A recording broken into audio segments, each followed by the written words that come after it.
problem is right now is that women have 100% authority over the choice and 0% responsibility at this stage. And I mean that in terms of we will legislate it to the point where women will be absolved of personal decisions, will be absolved of pregnancies, will be absolved of, don't judge me. Don't look back at I've had my fun in my past. The past is gone.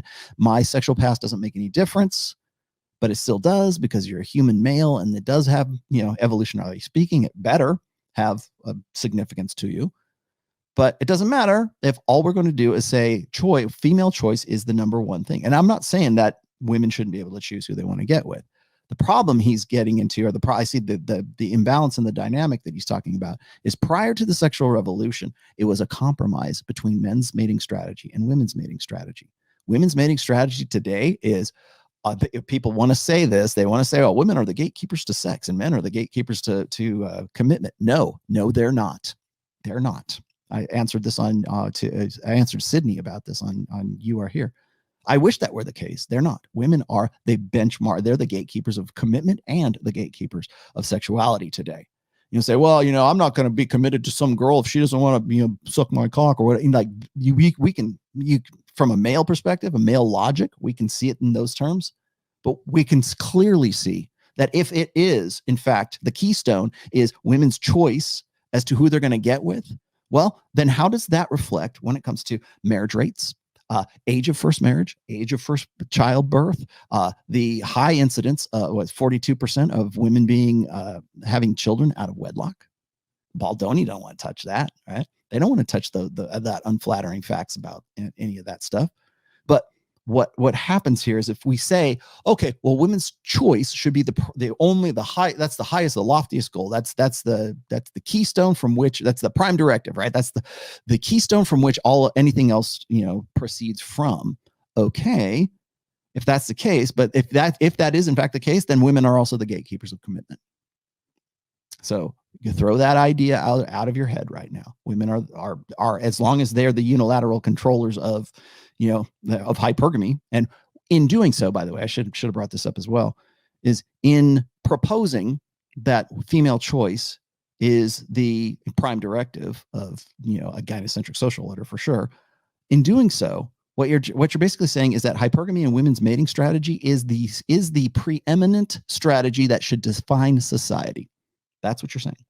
Because that wasn't the way it was before. And I don't think a lot of people really realize that. Because prior to the sexual revolution, it was a compromise between men's mating strategy and women's mating strategy. So men would say, okay, I'm going to provide for you. I really want to have sex with you. And that was the only access I could get to you was through marriage. I mean, societally speaking, obviously you could still have premarital sex back then. But from a social dynamics perspective, prior to, say 1960 anyways, that was the case. If you were a single mother, that was shameful. If you were certainly a teenage single mother, if you had a baby out of wedlock, you had to take that baby and go have it somewhere else, and at least adopt it out, or the grandparents take care of it. You would have to. It was what my mother-in-law says. You have to put her away, and that was shameful because she had to be on her own. She's a liability, and I think on some level of consciousness, those women still, even in that time, understood that being a single mother was a detriment to your ability to get a good quality guy. No guy back then wanted to get with single mothers because that was a bad bet for his paternity, but also she's got a resource drag, which is the kid. And I know it sounds like really I'm being unempathetic by saying that. Maybe I'm dark triad for saying that, but it's true. That's the nuts and bolts of this. And so back then we balanced that by saying, okay, these are my mating strategies, and there's some of it that is really good for you, and there's some of that's not, because I really want to bang other chicks. And so my opportunity cost, I will compromise that by saying I will forsake all others in sickness and health. I'll take care of you. I'll take care of the kids. I'll take on that responsibility. I'll get a good job. I'll make sure we have a house. I'll make sure that the babies are fed. I'll make sure the lights stay on. I'll make sure you're happy. I'll give you a dishwasher and some washing machines too. I'll do my best to keep you where you're at.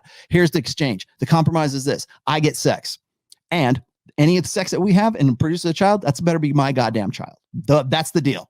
Deal?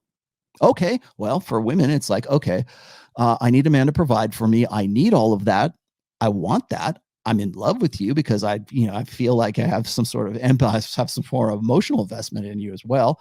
I really want to have sex with you, but the best way to do that, at least in 1955, is to get married. And consequently, we say the marriage rate is higher, the rate of first marriage is higher. And granted, there's a socioeconomic factor to that as well. But that was the compromise. That compromise is gone, has been gone really since the early 80s, I think. But we don't want to talk about that. We want to say, well, it's all these dark triad guys that just want to get their dick sweat. Well, of course they do. There's no consequence to them not. They're already desired, universally desired. That's the choice that women make. The choice is this. I want to fuck the dark triad guy. I want Christian Grey. That's who it is. That's what they want.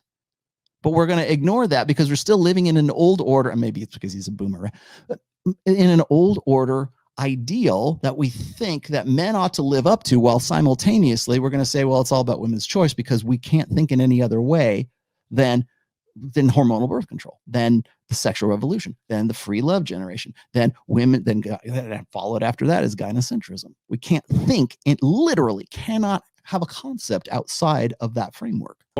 The desire to choose when, where, with whom, and under what circumstances they have sex. And these male efforts like sexual harassment, sexual assault, stalking, intimate partner violence basically function to bypass female choice, or that's what they're aimed at. Yes, that's exactly what they're aimed at.